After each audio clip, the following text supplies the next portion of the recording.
Hello, you wonderful people, and welcome to another episode of Not Too Comic Book. This being a show where I talk about TV shows that are adaptations of comic books. For today's episode, I'm going to talk about the Season 4 premiere of Resident Alien. Great season premiere. A lot of really interesting things went down in this episode, so let's break it down. So, we kind of rewind a little bit as we kind of learn how Harry got captured in the first place, how the shapeshifter took his spot.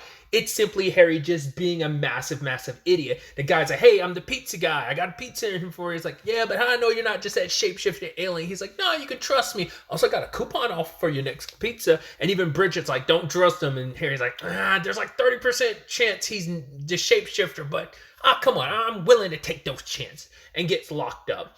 And that's when that happens. I thought it was so interesting. Obviously, like a month passed. Harry's got the full-grown beard. He's with alien hunter's son, and I think it's so interesting that like he's having the alien hunter's son like draw pictures, specifically stuff on Earth, because he's getting sentimental being away from it. It's one of those things of distance makes the heart grow fonder, so he's thinking back on everything and everyone he cares about on Earth. And I love that Asta was only like the third or fourth picture. She was the first person he drew, first human the guy drew for Harry, but she was like the third or fourth picture. To be fair, he's like, oh, Ben and Kate came up, and it's like, oh, he's got to have more of a. What was he said something about Ben and Kate's got to have more sad look on her face. But yeah, grew to start missing everyone, including Liv and Mike and Darcy. I love that. What was that thing that he said? Oh, like red hair that's not, well, I think he's basically not natural. Did he say like red hair you'd only find on like a toy or something like that? Which I thought was hilarious. But yeah, they also meet Bruce the alien, which Bruce is like, yo, oh my god, I love Earth so much. I'll give anything to go to Earth. And the alien hunter's son's like, yo, did you hear what Bruce said? They do anything. And Harry's just so stupid. I don't get it. They will do anything to go to Earth, Harry.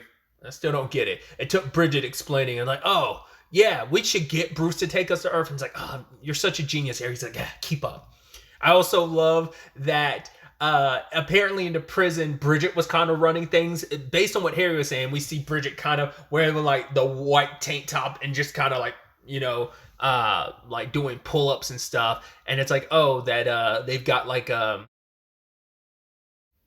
just kind of been running things, and that's just the most hilarious thing. But ultimately, they were able to convince Bruce to take them to Earth. After Harry almost fumbled that because he's more focused on the food, and like, oh my god, these Girl Scout cookies, which those look like they were Samoans. I don't think I've ever eaten that bread. Hey, that's the fat man in me, like, well, that I am, immediately noticed those cookies. I was like, I don't think I've had those stuck. They look like they were Samoans, and based on what the box said. And once again, fat man noticing certain food details. Shocker, right? But I'm like, I don't think I've ever had those before. Either way, they recently kidnapped a whole bunch of Girl Scouts, so they've got like a whole bunch of those cookies. And I love because Bruce is like, oh my god, Harry, you're an Earthling, and the alien hunter's son is like, well, I'm an Earthling too. It's like, no, you're a Moonie, because don't listen to him. He grew up on the moon, so that doesn't count because we basically kidnapped him before he was born. It's like, oh, that is kind of like all kinds of effed up to think about. The fact is that the moon technically is more his home. I'm also curious because I completely forgot about it until we showed the recap. It's like, right, is the moon like their base of operation? It's like, did they replace the original moon, or did they hollow out the real moon and made it their space station? I don't know which one would be more interesting, like whether they got rid of the moon and then replaced it. I'd assume it's the real moon and they just hollowed it out, but you're like, what kind of effects would it have on a geological, considering like all the effects that the moon has on planet Earth? Like, do some of those elements of the moon's effect on the Earth still apply and are applicable? You know, it's funny, in the time frame between last season and this season, something I've also watched was Dan to Dan, and in the first episode, there's an alien spaceship disguised as the moon. So it's like, oh, just like I that just randomly clicked in my head. Like I said, I completely forgot about that story beat last season. But either way, I thought it was interesting too, because it's like, oh, do we have to worry about anybody on the ship? And it's like, no, or in the prison because most of the workers have gone on strike. And I'm like, oh, interesting. So probably definitely could have gotten out of there sooner, but I guess because Bruce only just took over this shift. So it's like interesting. So I was like, I also love that we don't have to worry about like, oh, struggling to get out. It's like, no, we can pretty easily sneak out of here. So that's where everything stands in a space situation. Down on Earth, the shapeshifter is enjoying being in Harry's body. I figured he had to have something to do with that missing hunter because the moment he saw those newspapers, he burned them. I was like, well, he's most likely responsible for them. Like, are you, and we find out later on, like, oh, their species eats the heads and leaves the bodies behind. I guess maybe he came back to eat the body later because he makes a correction later on to like, oh, we don't just eat heads. We eat the entire body, but we like the heads are our favorites. So another story beat I completely forgot about was Max and Tahar showing up at Harry's cabin and finding out that Harry wasn't Harry. And I completely forgot about that if it wasn't for the recap. But then you're like, wow, they sat on that for a month because they don't trust Asa or Darcy because they're like, oh, you're hanging around Harry. You know that you must know that's not the real Harry. You must have sided with the aliens if that's the case.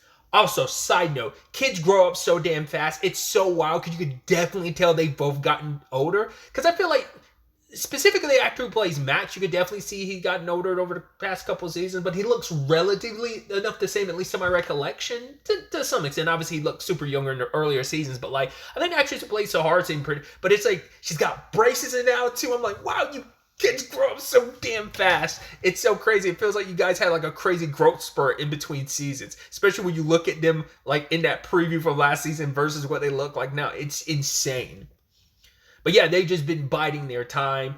We also catch up with Darcy, who's really enjoying kind of like playing the mother role, naming the baby Daisy, and it's like, probably not the best thing to do when you're raising a child that isn't yours, but you can't return her to Ben or Kate because she's just going to get taken all over again. So got to give props to Darcy also putting up a surveillance system. Initially, it was outside the house, but couldn't really catch anything, so she has it recording on the inside, which is all kind of effed up, but at the same time, information gathering, considering everything that's going on, that's necessary.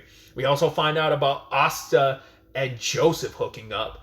It's like, right, he's not on the gray alien side, but he still did some messed up stuff when he did. But Asta's kind of getting caught up in the whole, like, well, let's not forget they did go on, like, dates when they were trying to suss each other out.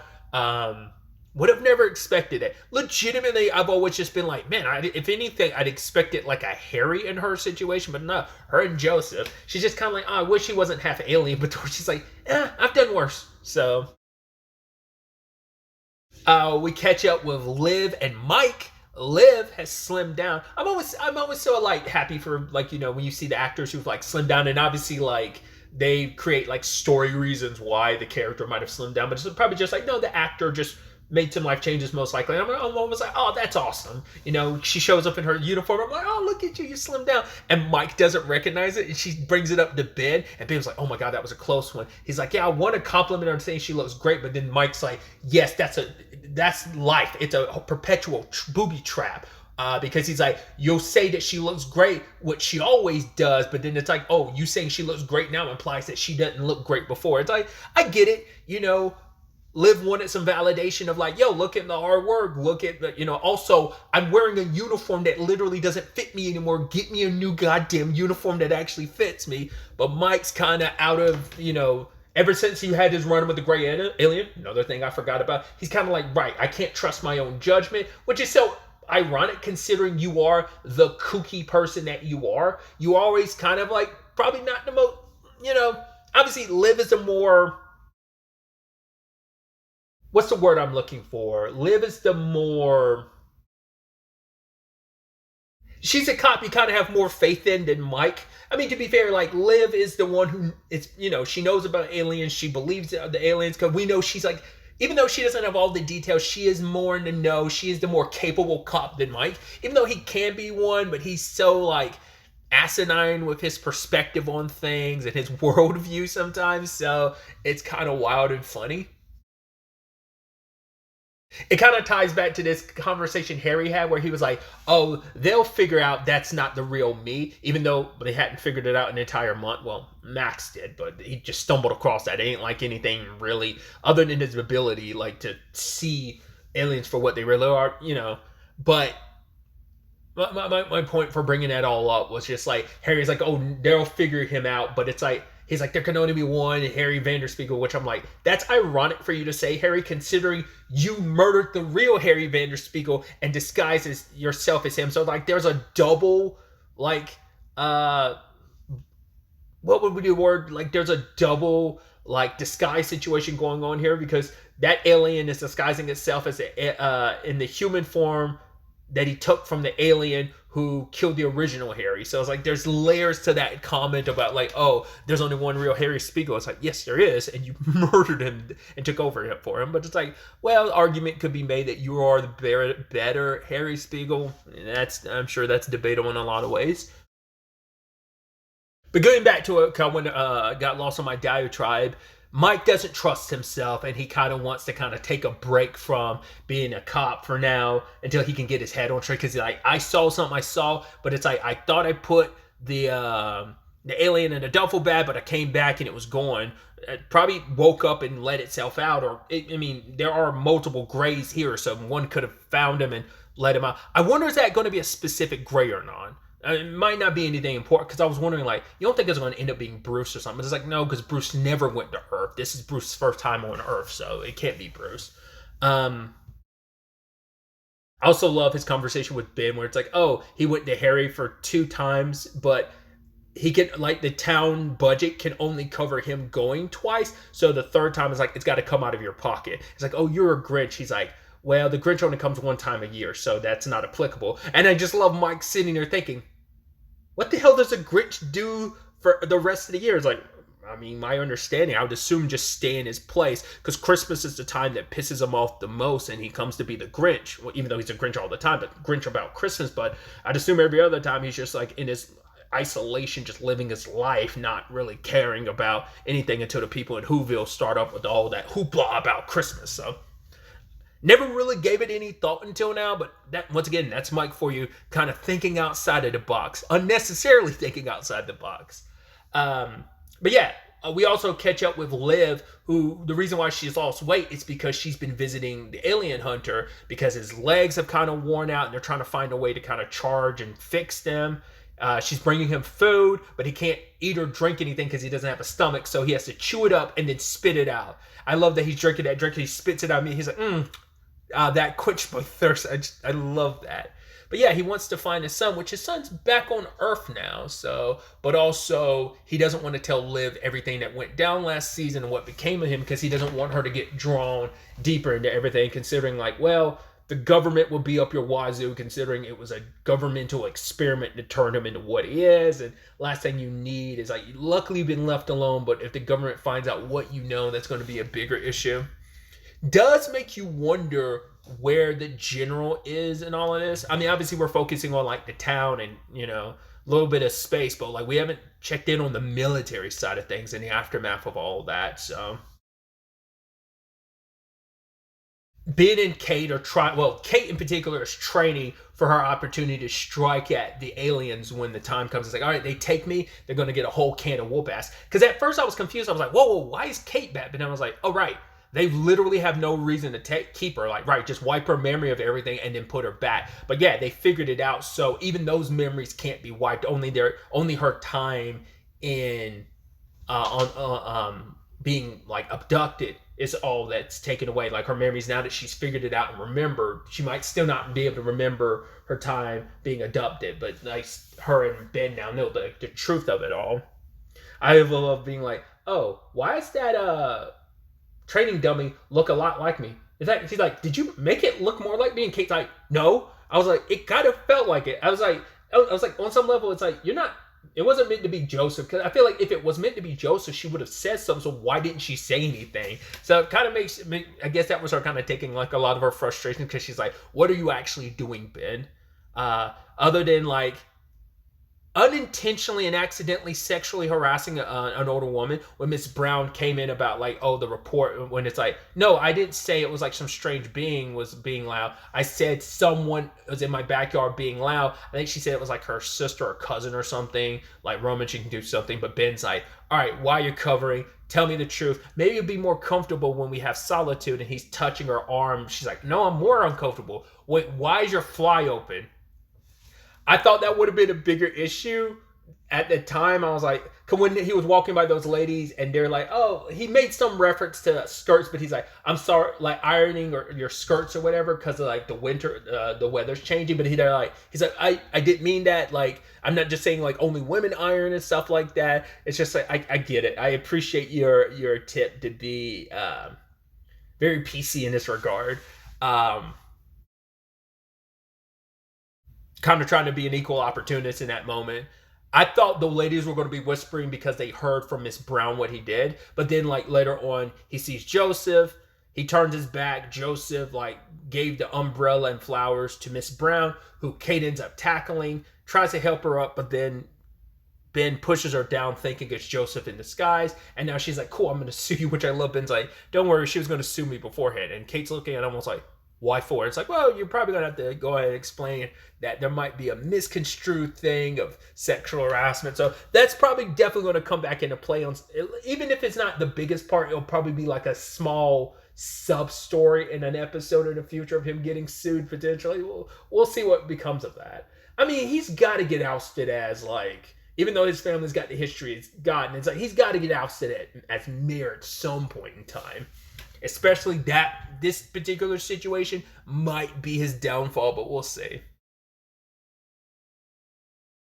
I also thought it was interesting that the shapeshifter is looking for a mate to have. At first, he's looking at Judy, then he's looking at Asta, and even like putting on the seductive music and dancing, especially because she's trying to be like, oh, Harry, I know you're probably acting out a little bit because you're sorry about the whole Bridget situation, but then she's also trying to pour out to him too, like, yeah, I've kind of haven't been the same, because everyone's got something else to focus on. At least Darcy has Daisy, so that kind of takes away from everything, but Asta's like, yo, I feel like something was left behind on that ship. I mean, being out in space like that, being in that situation, such a deadly situation, I think it probably like, you know, it warps your mind, not warps your mind, but changes your perspective on things. But then there's Harry like flirting with you, smelling you and saying you're ovulating. And then she finds out from Max and Sahara like, oh, that's actually not Harry. Oh, we thought you were on the side of the Mantis thing. You're not. Harry shows up in time like, yeah, it's time to kick some butt. Oh, wait, let me get that pizza. All right, I'm a flex and transform. And I thought was so interesting when they introduced the fact is Max is like, no, what are you talking about? That's Harry. That's not. There's some regular dude. I'm like, wait, what? At first I was thinking something wild, like, there's no, like, you're not going to imply like he can't see more than one alien at a time or something, right? Because he can see the shapeshifter, he can't see Harry in his real form. But then Harry tries using his powers and he can't. I'm like, what is that about? I wonder, is it a situation of, I wonder, did they do something to Harry to... I was also wondering, like, well, you don't think it's going to be a thing of, because that shapeshifter took his form, like, it's blocking him from turning into his alien form? But, like, I was like, it can't be just because he was locked in that form for so long. But I guess it's maybe a combination of you were stuck as a human for, like, a month. You're getting sentimental. You're becoming less and less alien, and you're becoming more and more human. And that is now being reflected, because I'm sure it's like a psychological thing. Like, there isn't, like, when you view yourself and all becoming more and more human on so many levels, that you're starting to like psychologically register as a human. So that's why his abilities have kind of gone away. Not less that prison did something to him and the Greys did something to him, like not necessarily injected him with something that prevents him from transforming. I have no idea. I was like, that's an interesting twist I wasn't expecting. They ended up luckily getting away from that fake Harry, but it's like, well, what do you do? Like, how do you contend with that? He'll probably go off and shapeshift into somebody else. That's going to, well, you'll always have Max being able to see him who he is, but I mean, he can hide out in Patience as literally anyone, or maybe he just won't come back in Patience. I don't know. And now Harry has to contend with the whole thing of, yeah, I've kind of lost my powers. What are we going to do with that? situation could lead to Harry and Asta finally maybe having a thing happening, because it's like, well, he's kind of more human now than alien. Maybe something of the sort. Once again, I've just been kind of shipping them and expecting them to be a thing, but it's like, once again, I keep doing that. I did that most recently with just like Cirilla State, where I kept being like, oh, maybe Luke and Susan, but it's like, no, it's just you're just gonna be really good platonic friends and business partners. Asta and Harry are just going to be friends, you know. Well, maybe I'll be proven right later on about there being something more between them, especially now with the situation being what it is. I can't wait for Joseph to find out, because Joseph's definitely going to bust Harry's balls about it, and now Harry's going to have a very. I'm sure a lot of this season is going to be an existential crisis of dealing with the fact is, hey, I'm less of an alien now because I'm stuck in this meat sack form. Oh God, these disgusting humans. I'm stuck as one. Oh, this sucks. Also going to have to deal with Darcy dealing with the aftermath of, she ended up giving